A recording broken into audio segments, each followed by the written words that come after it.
हरि ओम श्री गणेशाय नमः। श्री सरस्वतये नमः। श्री गुरु चरण कमलेभ्यो नमः। सुहागिनों के अखंड सौभाग्य का रक्षक हरितालिका व्रत की हार्दिक शुभकामनाएं। पूर्वी उत्तर प्रदेश, मध्य प्रदेश, राजस्थान, बिहार और झारखंड आदि प्रांतों में भाद्रपद शुक्ल पक्ष तृतीया को सौभाग्यवती स्त्रियां अपने अखंड सौभाग्य की रक्षा के लिए बड़ी श्रद्धा, विश्वास और लगन के साथ हरितालिका व्रत का उत्सव मनाती हैं।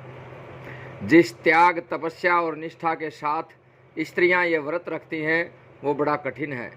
इसमें फलाहार सेवन की तो बात ही दूर रही, निष्ठा वाली स्त्रियां जल तक ग्रहण नहीं करती।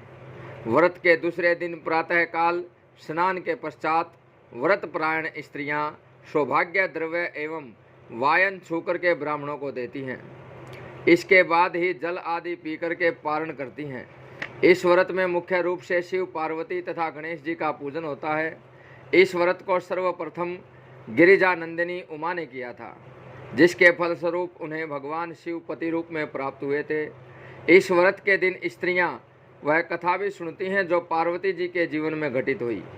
उसमें पार्वती के त्याग, संयम, धैर्य, एक निष्ठ पतिव्रत धर्म पर प्रकाश डाला जाता है, जिससे सुनने वाली स्त्रियों का मनोबल ऊंचा रहता है।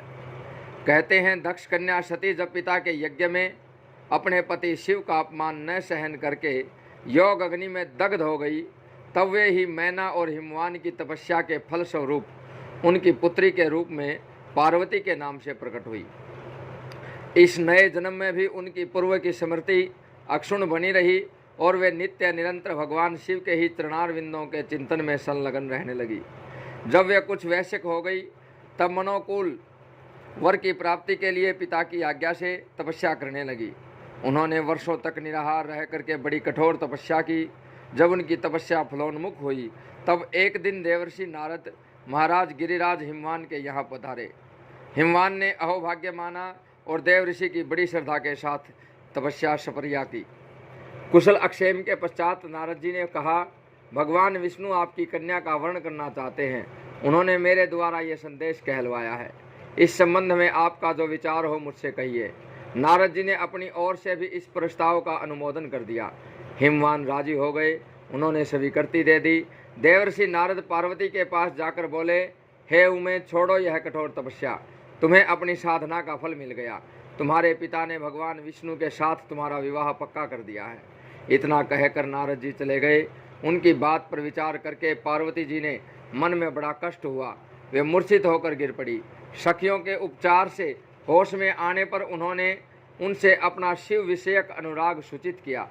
सखियाँ बोली, तुम्हारे पिता तुम्हें लिवा जाने के लिए आते ही होंगे। जल्दी चलो, हम किसी दूसरे गहन वन में जाकर के छिप जाएं।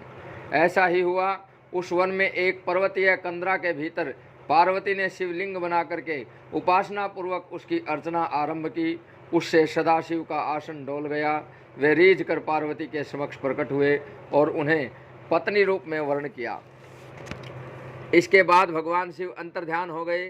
तत्पश्चात अपनी पुत्री का अन्वेषण करते हुए हिमवान भी वहां पहुंच गए और सब बातें जान करके उन्होंने पार्वती का विवाह भगवान शंकर के साथ ही कर दिया।